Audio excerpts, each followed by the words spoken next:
Hello everyone, Zach here from SuperZacGaming.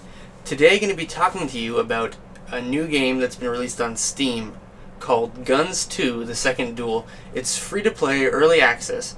It's made by the South Korean developers Maiet Entertainment. I think that's how that's pronounced. And it was released around 3 days ago, February 17th, 2014. And it is the sequel to GunZ the Duel, which was pretty much exactly the same game released back in 2004, so now it's an updated, more modern version.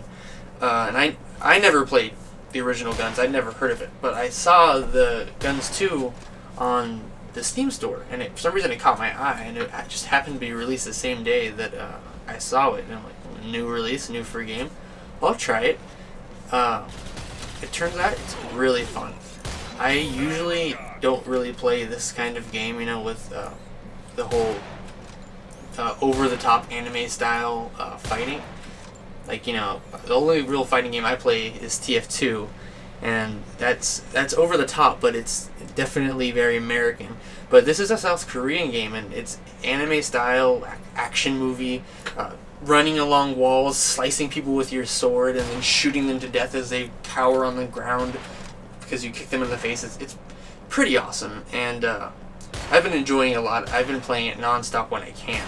But the thing is, it's an early access game, which personally I don't think it's a very good idea for people to be releasing like competitive multiplayer games as early access like this, because part of the way competitive multiplayer games get a customer base is by having people play it and get addicted and tell their friends, like, at the very start. It's very important.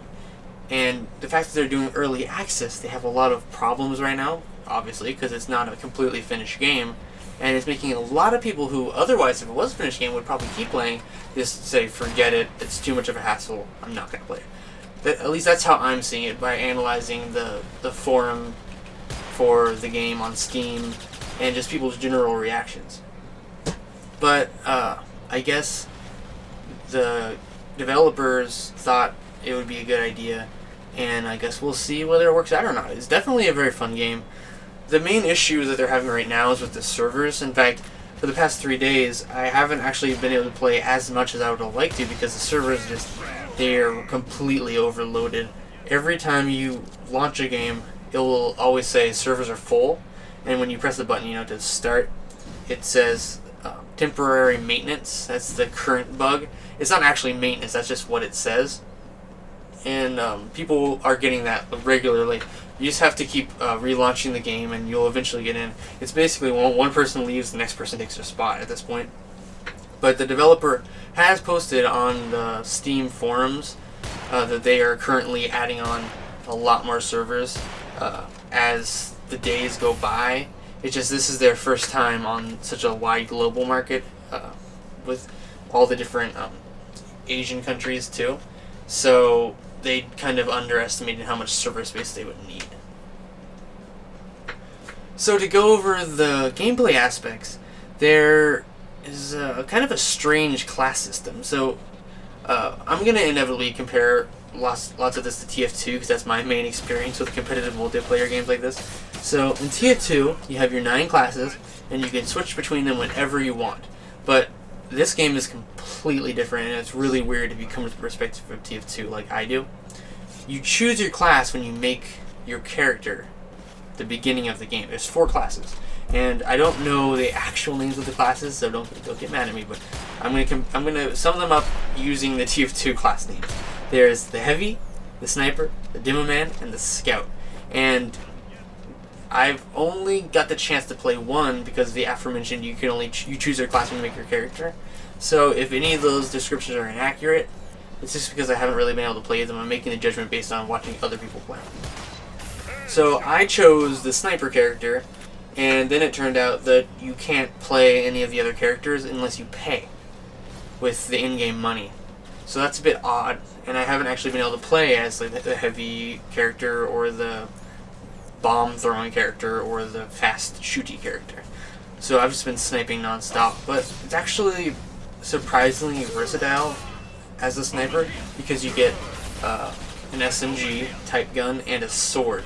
So you can run around, slice people with your sword, and then just SMG them to death too. There's like 2 optional ways you can play the sniper, and it's actually apparently it's one of the most popular classes. So I guess I chose wisely. But if you're gonna go play the game right now, be careful about your choice. Maybe go research it first before you just choose one on instinct, because you will have to grind a little bit to get more money before you can buy another class. Which I'm going to be making more videos for GunZ 2 in the coming weeks, and I'll have unlocked the other classes by then, so I won't be just showing you sniper footage like I am right now. The maps are pretty varied. I'm not sure exactly how many, but I don't think I've played all of them yet, but they're pretty fun. They're all very reminiscent of 2 Fort. You know, there's the one side and then the other, and there's different ways to get to the other base, and it's just all out fighting. At least in the main team versus team mode, which is the most popular and my personal favorite. There's 3 game modes. The team versus team to get a certain amount of points. There's elimination, which I don't find as fun because I'm terrible, so I die instantly, and then I just have to sit there and be a spectator. And then lastly, there is a I think I haven't actually played it. I think last time I tried, I couldn't connect. I think it's like there's a certain goal you have to get to. I'm gonna guess it's kind of like control point, but that's probably completely wrong. So don't quote me on that. But there's 3 game modes, which it's not that many. Hopefully we'll be adding more as time goes on. Oh, and also, it's kind of odd. There's a single-player campaign. And I didn't even know this till today. I saw someone mention it in the chat, and I'm like, there's a single-player? I had no idea. Apparently there is. There's actually, I think there's like, I saw there's 10 missions. That might just be the first section. I played the first one, and I got matched with one other sniper. So it's 2 snipers playing through the first mission of the campaign. It was kind of ridiculous and pretty fun. The way it works is that there's revive coins, and you only get so many every time you get to a certain part, and if you use them all up, then game over, you're out. We made it to the final stage. I'm dead, there's no revive coins left. He has like 10 health left. He kills the last guy. It was pretty intense, and there's a lot of teamwork. It was pretty, like, the level design I wouldn't say is that great for the single player, but you can't really expect it to be considering it's primarily a multiplayer game. But the teamwork aspect of the single player is pretty fun.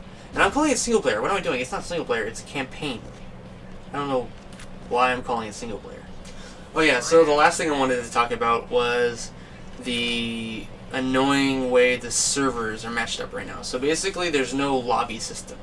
You click I want to play this game mode, or I want to play any of the game modes, and it will automatically match you with 7 other people. You go into the game, you shoot each other, hooray, game over, and you're back out of the little lobby area, and you have to click it again to get a random set of people to play with. There's no dedicated servers. There are no dedicated servers right now. They might change that later. But it gets kind of annoying because it's not very succinct. But for all I know, that might be how the original GunZ worked, but I never played it. So maybe that's how it always has been, and they're not going to change anytime soon. I'm just used to the way most multiplayer competitive games like this work with the lobby, and you choose a server, and you can host your own server if you want. But anyway, those are just my thoughts.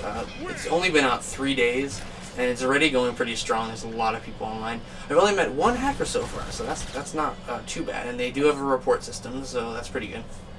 And the developers are actively talking to people in the Steam forums, being very supportive. And I'm just having a blast in this game, so I definitely recommend checking it out for the price of free. It's definitely worth it. And I'll definitely be making a lot of videos in this game as time goes on.